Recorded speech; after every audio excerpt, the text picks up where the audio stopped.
Bienvenidos a la gran sección de pediatría de la Universidad Libre, seccional Cali.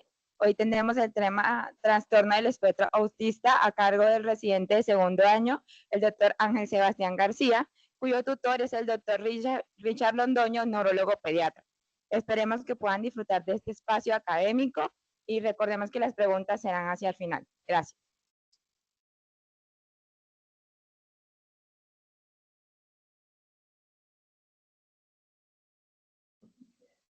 Bueno, buenos días. El día de hoy sí vamos a hablar del trastorno del espectro autista. Vamos a comenzar con un caso clínico de cómo abordaríamos el caso antes de conocer sobre esta patología y cómo va a ser nuestro actuar una vez ya revisemos el tema. Pues dentro del contenido de la charla vamos a abarcar lo que es la epidemiología, la definición, su etiología, las manifestaciones clínicas, el diagnóstico y el tratamiento. El caso clínico que trajimos, un caso de interés, un niño masculino de 12 años de edad con historia de una hipoacusia neurosensorial, que al año y medio de vida se le hizo un implante coclear y estaba escolarizado ya en cuarto de primaria, está aprendiendo lenguaje de señas, recibe terapias del lenguaje y tiene un trastorno del lenguaje ahí que lo han catalogado que se debe más a su hipoacusia neurosensorial. Está en seguimiento por otología y no había sido valorado por genética. Pero llama la atención en que ha presentado ciertas conductas y comportamientos sugestivos de un trastorno del espectro autista, que nos referiremos como TEA en los siguientes momentos. Presentaba lenguaje robotizado, presentaba que hablaba en tercera persona, no lograba hacer un contacto visual, le costaba socializar, tenía aversión a untarse de sustancias, aversión a ensuciarse, le molestaba tener las manos sucias, una higiene excesiva de las manos y tenía dificultades para hacer los cambios de rutina. Le gustaba dibujar, sí, pero siempre lo mismo que dibujaba eran carros y todo el tiempo interesado en los carros. No sabe realizar aún las cuentas, aún ve dibujos animados y emite sonidos repetitivos cuando está jugando en la tablet o cuando está viendo televisión. Tiene tics motores que se manifiestan con parpadeo repetitivo. En cuanto a sus antecedentes de importancia, pues según lo que informa la madre, gateó a los 5 meses y caminó a los 8 meses, no ha aprendido a manejar bicicleta sin las rueditas de apoyo y aprendió a amarrarse los cordones apenas a los 10 años y medio. ¿Listo? Entonces, tengamos en cuenta el caso clínico.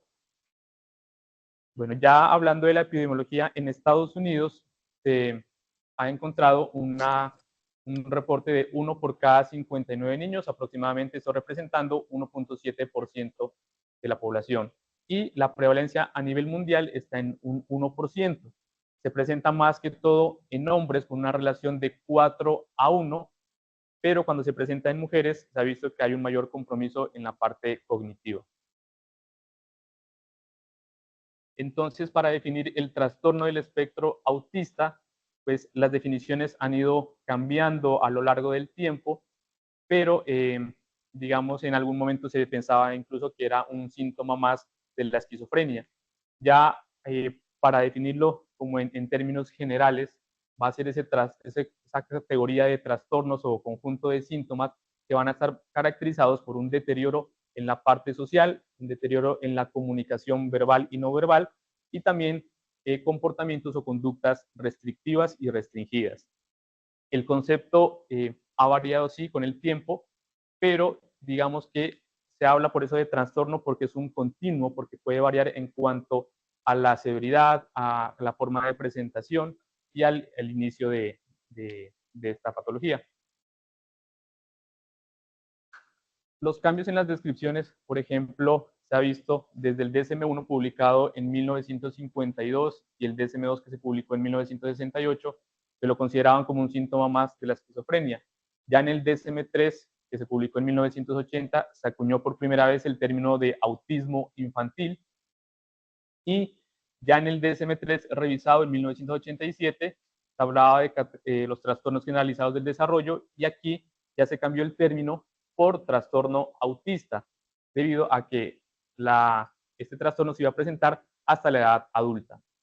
Además, ya en el DSM-4 en 1994 y en su revisión del 2000, ya se comenzaron a establecer 3 categorías para hacer el diagnóstico. La primera, que era cuando hay alteración en la interacción social, cuando hay alteraciones en la comunicación y esos patrones de conducta repetitivos o restringidos, y también los comportamientos estereotipados. Y ya en el DSM-5, en el 2013, se quitaron esos subtipos del autismo, que era el autismo, el trastorno disociativo infantil, el síndrome de Asperger y los trastornos generalizados del desarrollo. Se los cambió y se los agrupó todos en un solo grupo como trastorno del espectro autista.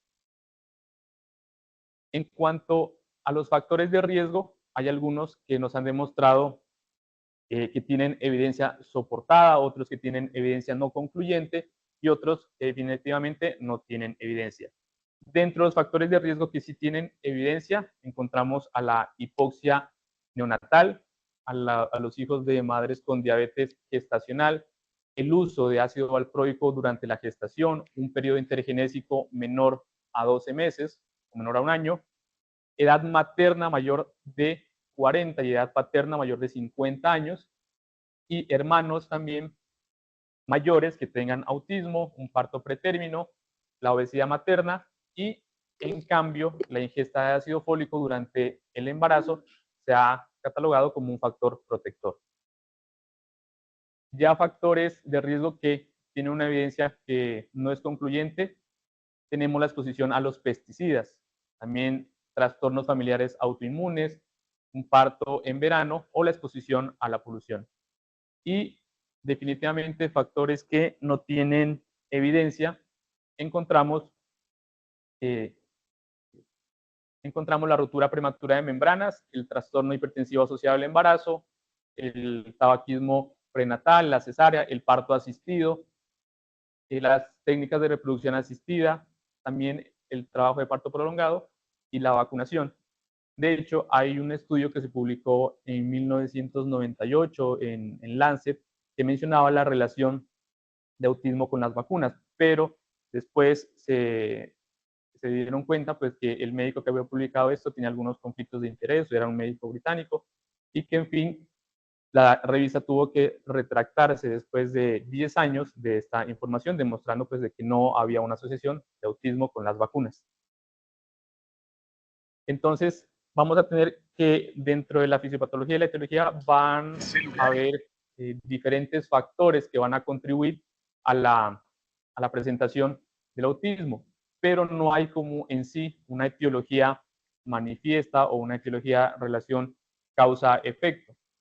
Hay diferentes modelos que se han propuesto, están, por ejemplo, el modelo de lesiones mecánicas o inducidas, por eso acá dentro de los factores etiológicos tenemos a lo de la hipoxia neonatal, y también factores genéticos y epigenéticos que están mediados por el ambiente. Cuando se agrupan estos modelos, pues podríamos encontrar como el conjunto de todos esos factores la presentación de autismo. Se ha visto que hay factores epigenéticos, ambientales relacionados, y si hay una relación genética porque se ha visto que los gemelos de niños que tienen autismo, pues digamos los dos presentan autismo. Incluso alguna vez mirábamos con el profe unos trillizos que los tres tenían autismo y en los tres tenían diferentes afectaciones en cuanto a la severidad. Se ha visto una heredabilidad estimada en aproximadamente de 40 al 90%. También estos pacientes van a presentar en un 20 a 25% convulsiones, va a presentar anormalidades en el trazado electroencefalográfico.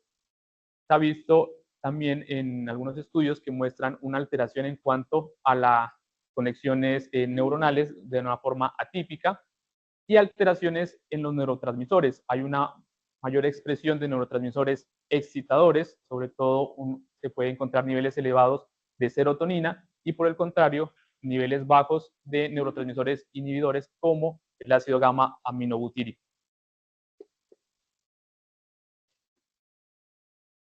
También tener en cuenta acá que hay algunos síndromes que tienen dentro de su sintomatología también autismo, que es diferente a tener un trastorno del espectro autista, porque digamos que dentro del síndrome que ellos tienen ya como tal, involucra esta sintomatología.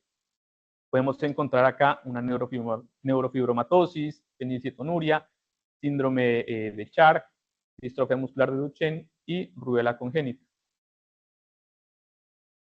Entonces, ya cuando hablamos del espectro clínico, va a tener una amplia variabilidad, dado esto por su diferente forma de presentación, el inicio también a diferentes edades, la severidad con que va a afectar y esa discapacidad secundaria. Vamos a ver también que en edades tempranas va a ser un poco más difícil hacer el diagnóstico, pero ya alrededor de los 18, 24 meses se puede encontrar algunas alteraciones que nos pueden orientar y se pueden manifestar como unos signos de alarma para nosotros hacer un tamizaje y hacer un redireccionamiento adecuado. Se van a observar sobre todo limitaciones en cuanto a las ganancias sociales y por eso el enfoque en estos pacientes, por esta variabilidad de presentación, debe ser individualizado porque los síntomas pueden variar de un paciente a otro. Entonces, vamos a enfocarnos sobre todo en esas manifestaciones clínicas que presentan estos pacientes. Entonces, en la afectación de la comunicación social, vamos a ver que tienen esas dificultades para hacer una interacción social. Sobre todo se puede ver esto cuando, o se dan cuenta la mayoría de padres, cuando los niños ingresan a un ambiente con otros niños que tienen esa dificultad para relacionarse con los otros niños de su edad. Ausencia de atención conjunta, esos niños que, digamos, están en un grupo escolar y la profesora trata de darles una información, no logran obedecer las órdenes, sino que son niños que se van a dispersar y van a irse como a un lado aparte, sin interesarse por lo que les están informando. No responden a su nombre cuando se les llama repetidamente, por eso en algunos casos se puede sospechar que tienen hipoacusia. De hecho, pues se les debería descartar en esos pacientes hipoacusia. La expresión facial inadecuada no corresponde a veces a lo que ellos están manifestando verbalmente con su lenguaje no verbal.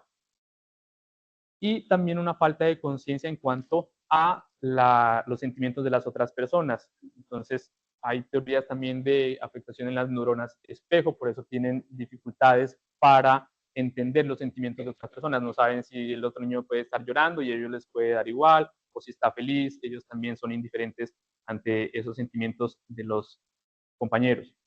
Comportamientos inapropiados en contextos específicos. Entonces, digamos, tienen comportamientos desinhibidos, tal cual se comportan en la casa, pueden tener los mismos comportamientos en otros ambientes que, digamos, se debería mantener la mesura en cuanto a su actividad. Por ejemplo, si están en la iglesia, o van al cine, o van al teatro, entonces mantienen como su mismo comportamiento. Fallas en adquirir el lenguaje según lo esperado para la edad.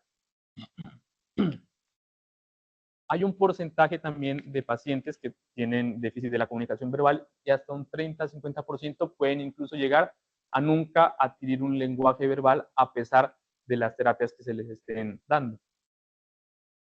Algunos pacientes no logran lenguaje, sino que comienzan solo a hacer emisión de sonidos guturales, hacen lo que son neologismos, es decir, se inventan palabras según algunos programas que ellos ven o algo que escuchan y modifican las palabras. Dificultad para comprender el doble sentido o el sarcasmo. Entonces no entienden los chistes con doble sentido o metafóricos. Les pueden decir, ponte la chaqueta que está haciendo calor. Entonces ellos lo toman como si les estuvieran tal vez diciendo algo malo, pero realmente es porque no entienden ese doble sentido. Hacen cuestionamiento excesivo o una conversación sobre tópicos restringidos. Entonces tienen a veces intereses por un solo tema. Digamos, se interesan solo por los dinosaurios y solo están hablando de los dinosaurios y en todo momento los dinosaurios. O en este niño, por ejemplo, que tiene un interés restringido y solo habla de los carros, solo dibuja carros. Entonces, podemos ver en ese aspecto. También incapacidad para responder a la expresión facial también de las otras personas. No tienen esa capacidad de manifestarse en cuanto a su expresión corporal, con los gestos o con las manos. Ausencia y disminución de señalamiento. Ellos pueden hacer algo que generalmente para apuntar o señalar algo no apuntan con el dedo, sino que apuntan con la mano completa. Y en algunos casos para comunicarse por esas dificultades en el lenguaje pueden manifestarse solo con llanto o incluso pueden coger a su cuidador de la mano o llevarlo o empujarlo hacia cierto sector donde está, digamos, un objeto, un juguete que ellos quieren o algún objeto que ellos necesiten, sin utilizar el lenguaje, sino solo llevando a su cuidador. Intereses o comportamientos también de actividades restringidos y repetitivos pueden tener estereotipias que generalmente pueden ser balanceos de la cabeza, girar en el mismo sitio, el aleteo, el aplaudir, usar repetidamente el lenguaje, una ecolalia también, y el juego en ellos tiene una falta de creatividad. Es un juego muy concreto, tienen poco interés en los juguetes y a veces pueden tener una preocupación por un interés anormal en la intensidad, en el contenido o en ambos. Entonces, lo que les mencionaba, que a veces las estereotipias de ellos son mover los dedos, aletear, aplaudir, a veces saltan si se sienten felices o se tocan la cabeza, en fin, múltiples estereotipias. Y también tienen algo que es una adherencia excesiva a la rutina. Siempre que van a ir, por ejemplo, a algún lugar, tienen que ir por la misma ruta, o si van a ir al baño, tienen que ir solo al mismo baño de la casa, no pueden ir al baño en otras partes. Dificultades cuando se les pone otro plato de comida, tiene que ser el plato en particular que utilizan ellos, y seguir siempre esas rutinas. Cuando se les rompen esas rutinas, pueden entrar en una especie de angustia extrema. Presentan alteraciones también sensoriales a nivel visual, tienen una atracción exagerada sobre las luces, por ejemplo, o sobre los movimientos circulares. Pueden ser niños que se queden observando durante mucho tiempo una lavadora o una licuadora.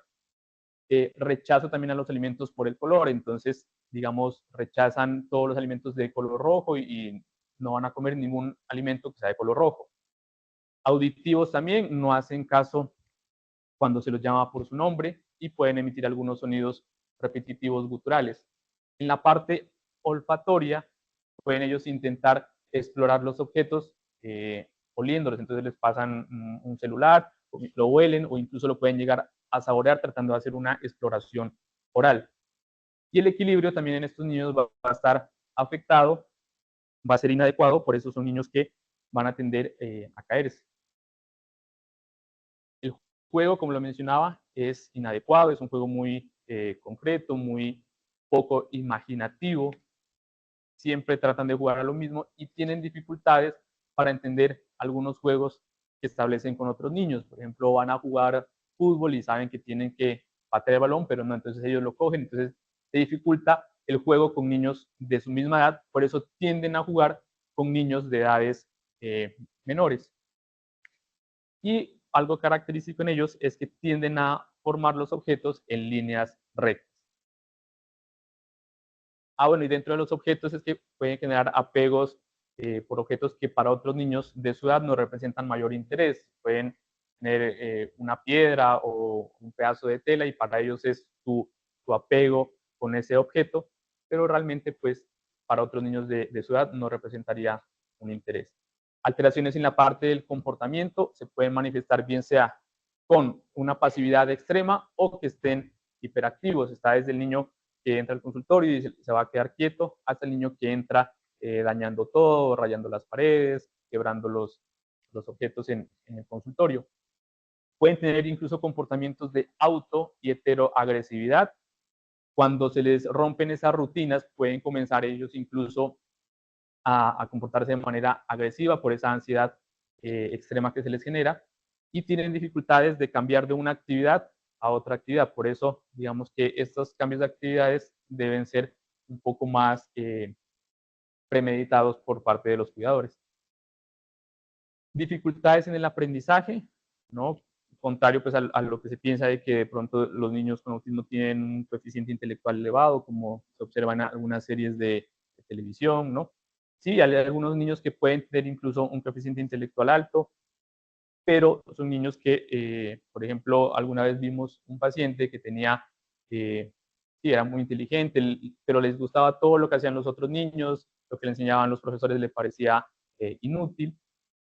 Era un niño que ni siquiera sabía botonarse los botones de la camisa, no sabía amarrarse los cordones, entonces tienen como esa falta de equilibrio entre una actividad y otra.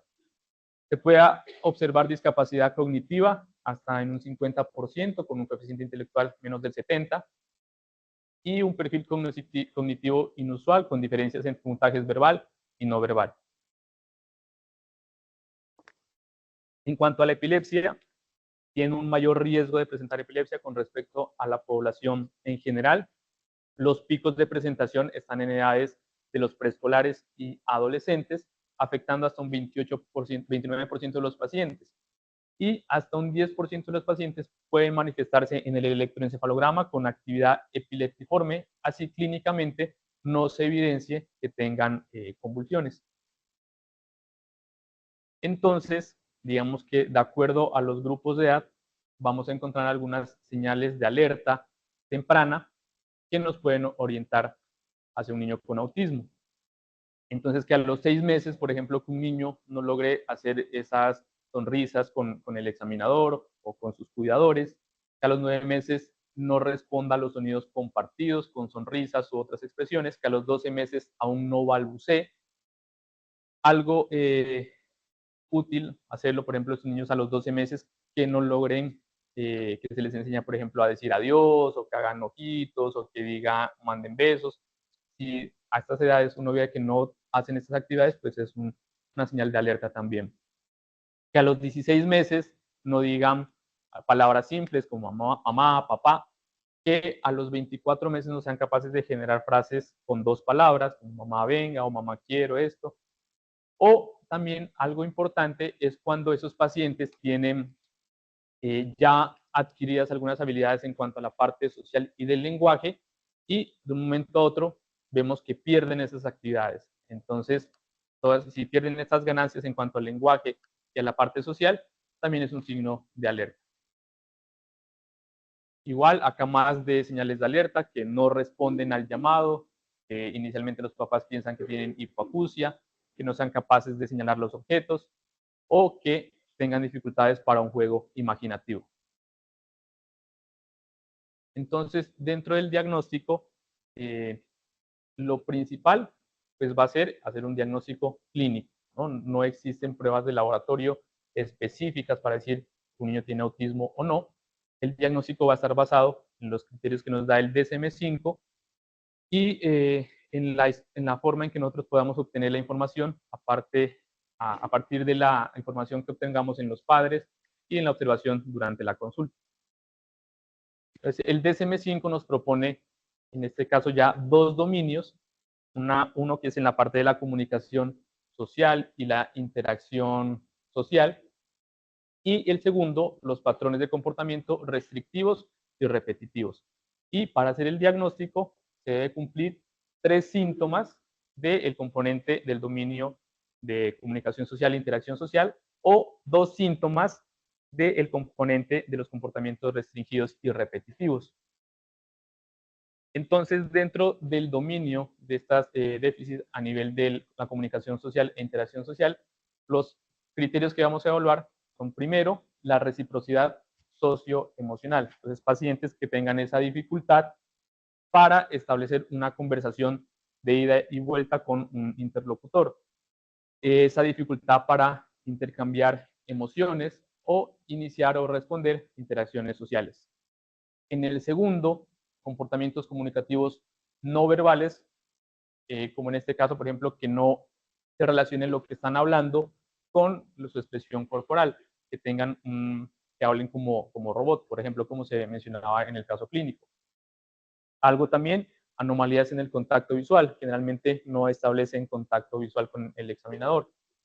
Y falta de expresiones faciales y de comunicación no verbal. Como tercer criterio, tienen esa dificultad para desarrollar y mantener unas relaciones con sus pares, por ejemplo, dificultad para establecer relaciones con sus compañeritos, si los ponen a jugar con ellos, tienen dificultades en cuanto a entender los juegos, y esa dificultad para comportarse dependiendo de los contextos sociales en los que se encuentren.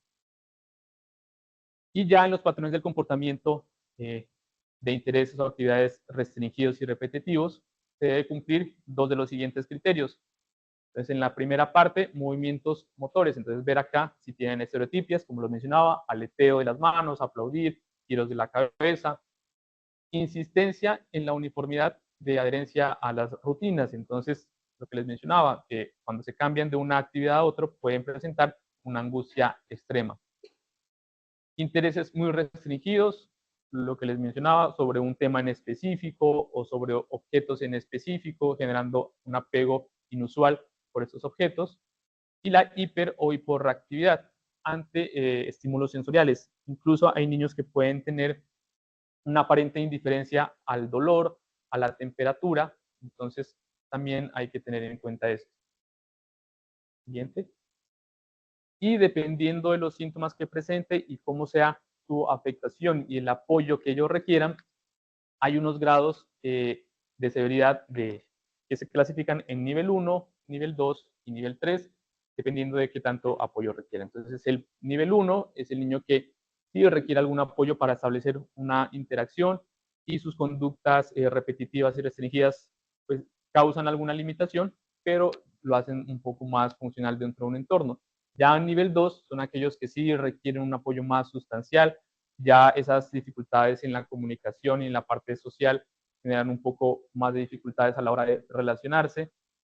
Las conductas repetitivas y restringidas van a generar un poco más de dificultad.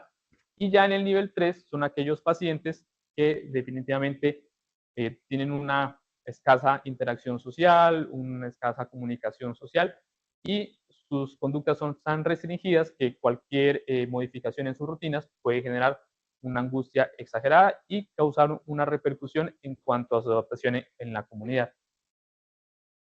Hay que hacer diagnósticos diferenciales con trastornos específicos del lenguaje.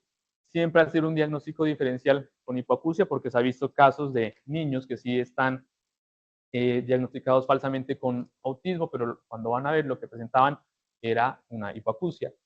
Alteraciones sociales que también hay que tenerlas en cuenta, si tienen ansiedad social o trastorno generalizado del desarrollo.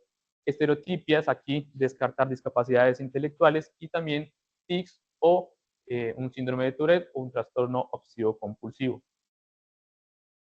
En cuanto a la historia clínica y el examen físico, pues basarnos en la información que nos dan los padres de qué es lo que a ellos les ha generado mayor preocupación, indagar sobre síntomas o comorbilidades que ellos presenten para ver si tienen alguna relación con algún tipo de síndrome, si tienen antecedentes personales, cómo fue su neurodesarrollo, cómo fueron adquiriendo esas habilidades o si hubo pérdida de algunas habilidades y la historia familiar, porque vemos que la parte genética también desempeña un papel importante. El examen físico, igual enfocado como en otro niño, en la parte neurológica, evaluar su perímetro cefálico, ver cómo están sus características clínicas en cuanto a si presentan algunas anomalías o dismorfias que se puedan asociar a algún tipo de síndrome, ver si tienen algunas máculas que pueden estar relacionadas con neurofibromatosis y el examen del tono muscular y los reflejos también.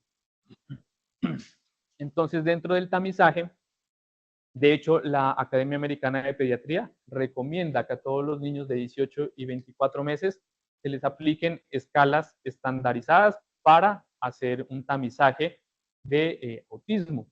Y estas escalas son cuestionarios que se le aplican a los padres y que van a variar dependiendo de los grupos de edad. Por ejemplo, en niños menores de 18 meses se puede utilizar una escala que es un checklist Infant and Toddler, que es un cuestionario a los padres, que ahí les dejo el link donde uno puede aplicar de manera virtual el test. Pero una de las escalas más utilizadas es el MCHAT, que nos puede ser de gran utilidad para hacer ese tamizaje. No es una herramienta diagnóstica, sino una herramienta de tamizaje. Tiene una sensibilidad cercana al 91%, una especificidad de 95% y generalmente el tiempo que van a tomar son 5 minutos, pero en esta página yo encontré, y uno incluso se puede demorar menos tiempo porque solo es cliquear y al hacer las preguntas al cuidador. La edad ideal para aplicarlo estaría entre los 16 y 36 meses, y cuando se encuentra un puntaje menor de 3, digamos que es un bajo riesgo de TEA, un puntaje de 3 a 7, un riesgo moderado, y se podría aplicar otras escalas modificadas de Mechar, y un puntaje mayor o igual a 8 nos indicaría un alto riesgo de TEA, y se debería direccionar hacia neuropediatría. Existen otros cuestionarios como el SSQ, que tiene dos formas de aplicación, uno que es para la vida, para toda la vida, y otro que es para situaciones actuales. Se puede aplicar a niños a partir de los 4 años, pero que tengan una edad mental mayor a los 2 años. Y, como les mencionaba, no hay una prueba diagnóstica de laboratorio, bioquímica, que nos haga el diagnóstico de autismo. La historia adecuada, toda la parte clínica, es lo que nos va a proporcionar el diagnóstico. Pero hay algunas escalas de pruebas de evaluación que nos pueden hacer un diagnóstico un poco más objetivo de lo que es el autismo. Estamos aquí ante, por ejemplo, la escala de observación para el diagnóstico de autismo 2, que se puede aplicar a niños a partir de los 12 meses hasta los adultos, y que se puede aplicar indiferentemente si el niño tiene dificultades en la parte del lenguaje. ¿No? Y está la otra prueba, que es el ADIR, que es un inventario diagnóstico del autismo revisado, que va a evaluar 3 áreas, que es la parte del lenguaje, la comunicación social, las conductas o intereses restringidos y repetitivos. Tiene 93 preguntas que se le van a aplicar al cuidador, pero estas dos pruebas, el A2.2 y el ADIR, son pruebas neuropsicológicas que las hace los neuropsicólogos precisamente, que tienen un entrenamiento especial. De hecho, son pruebas que son pagadas y uno no las consigue fácilmente en la red, sino que para aplicar estas pruebas deben hacer un entrenamiento especial que tiene su duración y su certificación. En cuanto a comorbilidades que pueden estar relacionadas, tenemos, por ejemplo, en la infancia, ansiedad, un TDAH, fobias específicas, pueden relacionarse también con depresión, con esquizofrenia, con trastorno obsesivo compulsivo también.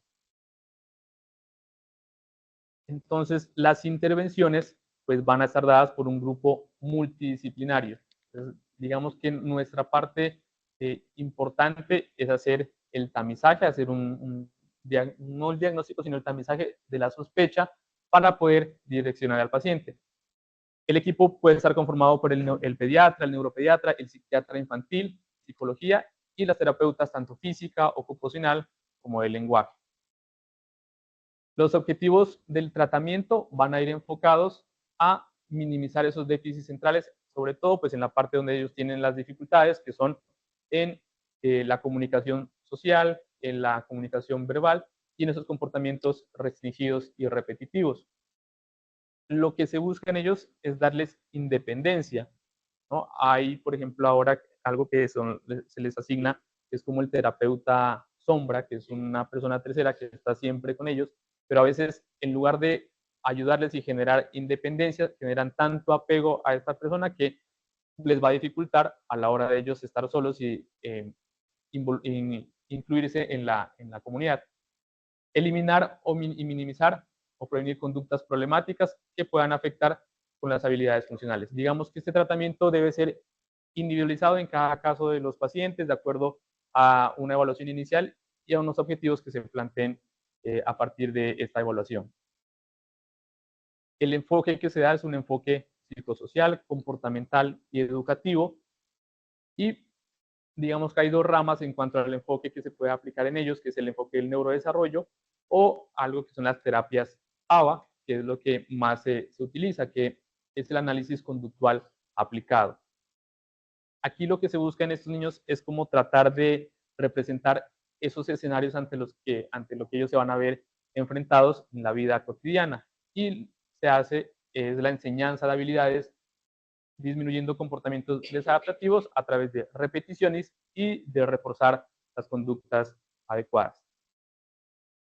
Pueden tener diferentes formas de entrenamiento, tratan de mejorar las conductas de respuesta, cómo sea un reforzamiento positivo, mejorar la parte de la cognición, la imitación, las habilidades motoras, aumentar la motivación, incluso que ellos mismos vigilen cómo responden a la parte de sus conductas y a la comunicación con otras personas, y tratan de mejorar las destrezas verbales. Hay diferentes esquemas que se proponen en cuanto a la intensidad de las horas que deben recibir las terapias ABA, pero pues esto va a estar individualizado en cada caso y dependiendo también del entorno en el que nos encontremos. Hay muchos pacientes que viven en zonas geográficas lejanas, no van a tener acceso a estar yendo todos los días a unas terapias. Esto se individualiza y debe ser aplicado siempre por profesionales que tengan la capacitación para realizar este tipo de terapias. Los métodos de enseñanza estructurada, entonces, digamos que aquí lo que se busca es establecer un plan individualizado para cada paciente y también centrado en la familia, hacer partícipe en la familia de todo estas terapias.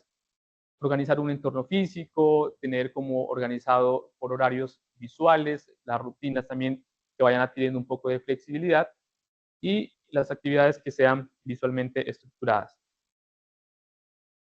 Algo importante son las terapias ocupacionales y el enfoque que se les da a estas. Entonces, lo que se busca en los diferentes grupos de edad, por ejemplo, en niños pequeños, tratar de que adquieran esas habilidades que ellos tal vez no las han podido adquirir, por ejemplo, a vestirse, a abotonarse, a amarrarse los cordones, ayudarles mucho con la higiene.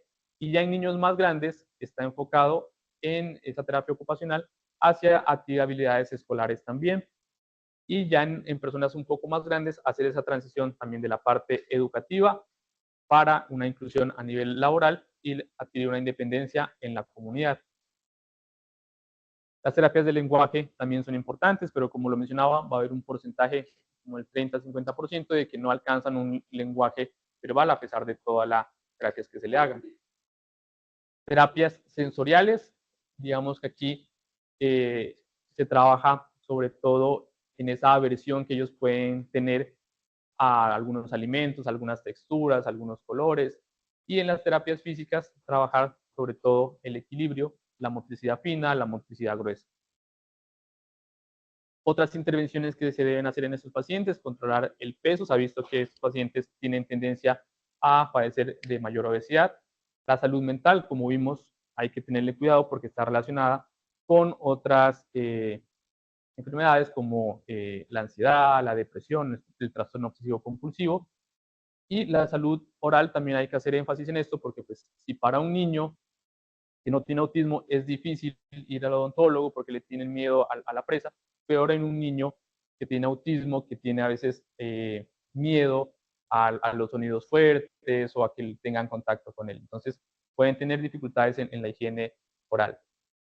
Estar pendiente de los trastornos del sueño porque hasta un 60% de ellos pueden presentar alteraciones del ciclo vigilia-sueño y vigilar también trastornos de alimentación, sobre todo de selectividad, porque hacen rechazo por colores, por texturas, por olores. Vigilar también que no tengan pica o rumiación. Y algo importante es que el tratamiento debe trabajarse siempre con la familia, haciéndola partícipe de todas estas terapias, porque pues digamos que el niño no va a permanecer todo el tiempo con las terapeutas o con el médico, ni tampoco en el entorno escolar. Entonces, todo hace parte de un trabajo en conjunto, darle a la familia también las herramientas para el apoyo y se ha visto que cuando se hacen terapias en conjunto con padres de otros niños con autismo, se ha visto algunos efectos benéficos. Entonces, digamos que ya una vez revisado el tema, nos cambia como la perspectiva en cuanto al abordaje del caso clínico que hayamos recibido. Entonces, ya lo valoró neuropediatría, de hecho, se encuentra que el paciente tiene dificultades en el lenguaje expresivo que no está explicado por la hipoacusia de base, porque el niño, de hecho, a partir del año y medio de vida ya tenía el implante coclear, o sea, sí escuchaba el niño. Se considera un comportamiento adaptativo actual por debajo de lo esperado para su edad cronológica. Era un niño de 12 años, pero pues tenía dificultades en cuanto a la parte motora, que no sabía manejar bicicleta todavía, que apenas aprendió a amarrarse los cordones a los 10 años, lo cual asegura que tiene una variante de desarrollo de base, probablemente una discapacidad intelectual leve, que sí debe descartarse también, y también descartar un autismo de alta función.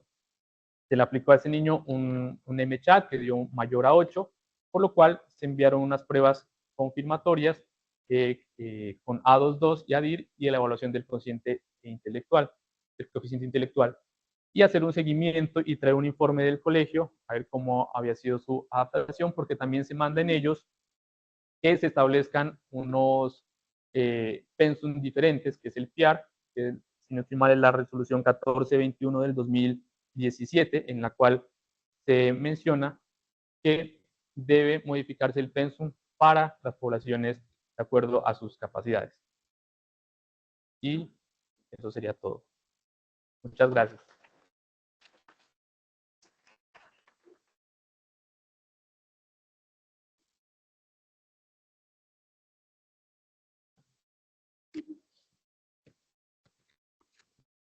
Bueno, muchas gracias. Espero que hayan aprendido mucho y disfrutado de esta maravillosa presentación. Si tienen alguna pregunta, estamos atentos. Bueno, yo sí quiero hablar. Gracias a Sebastián por la invitación. Excelente revisión, muy completa. Ni siquiera. Uy, ya lo dañé. Ahora días nos invitaron a estamos involucrados como en esto, una institución de alta tecnología en Bogotá para hablar de autismo y súper malas las charlas, malísimas. Pero bueno, muy bien, muy completa. De pronto ahorita en el 2022 el DCM hizo como un anexo a lo que ya estaba establecido. Hizo realmente como muy pocos cambios y ahorita está el CIE 10 que realmente ya debería estar, digamos, corriendo o estar vigente, pero bueno, no se ha logrado, donde ya el CIE 10 va de la mano con el DSM. Por eso a veces ustedes ven que algunos médicos se confunden o algunos papás se confunden en cuanto a cómo así que autismo de alta función, pero yo voy al diagnóstico, usted me pone un autismo atípico, o otro me habla de Asperger. Entonces, a uno los médicos se confunden mucho. Entonces, son como, digamos, dentro de esas instituciones cada uno tiene como su nomenclatura, pero la idea es unificar términos. Entonces ahora con el CIE 11 va de la mano con el DCM y ya encontramos el autismo, ¿sí? Como un autismo, digamos, asociado a alteraciones del lenguaje o alteraciones asociadas a la parte cognitiva, igual como lo clasifica el DCM y en 3 niveles, 1, 2 y 3, a mayor número, pues más severidad de los síntomas. Y finalmente, pues me imagino que se dejará de usar el CIE 10 actual, donde ustedes ven que uno coloca autismo atípico, que viene siendo el mismo autismo de alta función, o sería el mismo nivel 1, o si lo quieren llamar Asperger, pues es como lo mismo. Entonces, para que, digamos, quitar un poco esa confusión que hay aún en terapeutas, ¿sí? Entonces, la mamá, no, es que por acá una terapeuta me dijo que Asperger ya no se decía, que ahora se dice es así, pero bueno, en fin, eso es lo mismo, ¿sí?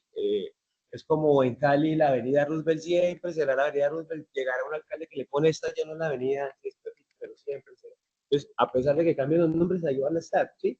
Pero hay otros que no, que ya Asperger no, que porque Asperger fue el que mandó a matar a los niños allá con Hitler y no sé qué, entonces yo no quiero que se llame así, bueno, infinidad de cosas pues adicionales allí, pero igual, siempre el Asperger antes era aquel niño que no cumplía como con todos los criterios, pero que tenía algunos elementos para pensar en autismo. Ahora, digamos, se metió en la misma bolsa, pero todo es un trastorno del espectro autista y obviamente pues, sería un grado 1. Lo otro también importante es involucrar siempre a la familia en el tratamiento, es importante, es como ahorita lo que los estudios han dado mayores resultados en estos niños para que haya, digamos, mejores resultados, ¿sí? Más que el terapeuta ABA, más que el terapeuta sombra, ahorita es mejor llamarlo como terapeuta de apoyo, ¿sí? Eh, donde finalmente pues es controversial si se amerita o no se amerita. Unos dicen que va en contra pues de los objetivos de la rehabilitación rehabilitación, que es cada vez que el paciente sea más autónomo e independiente. Otros dicen que ya el paciente pues pierde esa autonomía y esa independencia y si está el terapeuta de apoyo todo funciona, si no está pues no funciona, pero bueno, yo creería que cada cosa bien indicada está bien, ¿sí? Mal indicada pues obviamente no va a estar bien.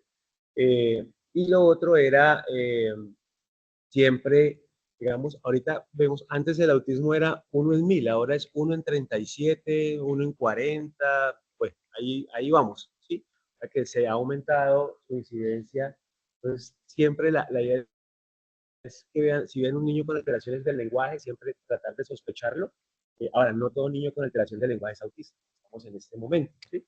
Porque tenemos una enfermedad casi de moda, pues, que ha venido incrementando exponencialmente, pero sí que se les prenda esa alerta y esa alarma, y como ven, inclusive desde el año de edad o quizá antes, hay niños que tienen cuadros muy floridos y ustedes van a ver, no hace contacto visual, no tuvo sonrisa social, empiezan con las estereotipias y hay casos que dicen, uy, ¿sí?